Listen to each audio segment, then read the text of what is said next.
कोल्हापूर जिल्हा पूरस्थितीपूर्व सज्ज. पालकमंत्र्यांच्या अध्यक्षतेखाली आढावा बैठक. पालकमंत्री प्रकाश आंबेडकर यांनी दिल्या सज्जतेच्या स्पष्ट सूचना. नदी किनाऱ्यांवरील गावांसाठी स्थलांतर, बचाव आणि पूर व्यवस्थापन योजनेवर भर. कोल्हापूर जिल्ह्यात संभाव्य पूरस्थितीच्या पार्श्वभूमीवर जिल्ह्याचे पालकमंत्री प्रकाश आंबेडकर यांच्या अध्यक्षतेखाली जिल्हाधिकारी कार्यालयातील ताराराणी सभागृहात पूर्वतयारी आढावा बैठकीचे आयोजन करण्यात आले. जिल्ह्यात 2019, 2021 व 2024 मधील पुराचा अनुभव असल्याने यंदा उणिवा दूर करत प्रशासनाने सज्ज राहावे अशा स्पष्ट सूचना पालकमंत्र्यांनी यावेळी दिल्या.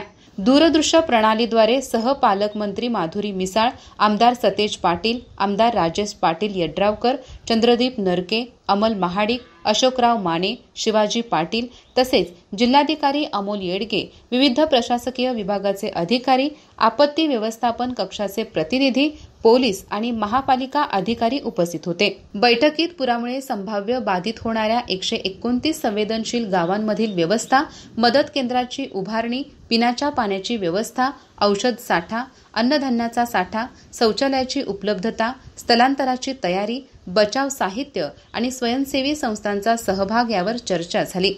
दूधगंगा धरणातील गळतीबाबतही तातडीने उर्वरित काम पूर्ण करण्याचे निर्देश देण्यात आले. इचलकरंजी आणि कोवाड नदीपात्रातील गाळ काढण्याची मागणीही बैठकीत करण्यात आली. यावरून जिल्हाधिकारी अमोल येडगे यांनी योग्य ती कारवाई सुरू असल्याचे सांगितले. आकडेवारीनुसार जिल्ह्यातील 345 गावे पूरबाधित असून यापैकी 27 पूर्णतः तर 318 गावे अंशतः बाधित आहेत. 2024 मध्ये 7,427 कुटुंबांचे स्थलांतर झाले होते. जिल्ह्यात 488 निवारा केंद्रे निश्चित करण्यात आली असून गावनिहाय पूर व्यवस्थापन आराखडे तयार झाले आहेत. जिल्ह्यात 1,750 स्वयंसेवक कार्यरत असून बचावासाठी rubber boat, life jacket, life ring, search light, cutter, breathing apparatus इत्यादी साहित्य साठवण्यात आले आहे. जिल्हा नियंत्रण कक्ष सुरू असून 1 जूनपासून तालुकास्तरीय नियंत्रण कक्षही सुरू होणार आहे.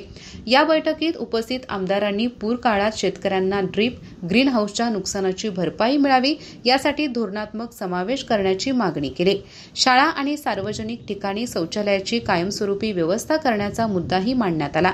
नागरिकांचे प्राण आणि मालमत्ता सुरक्षित राहावेत यासाठी प्रशासनाने सज्जता ठेवावी असे निर्देश पालकमंत्री प्रकाश आंबेडकर यांनी यावेळी दिले. अधिक माहिती आणि ताज्या घडामोडींसाठी आजच आमचे चॅनल सबस्क्राईब करा.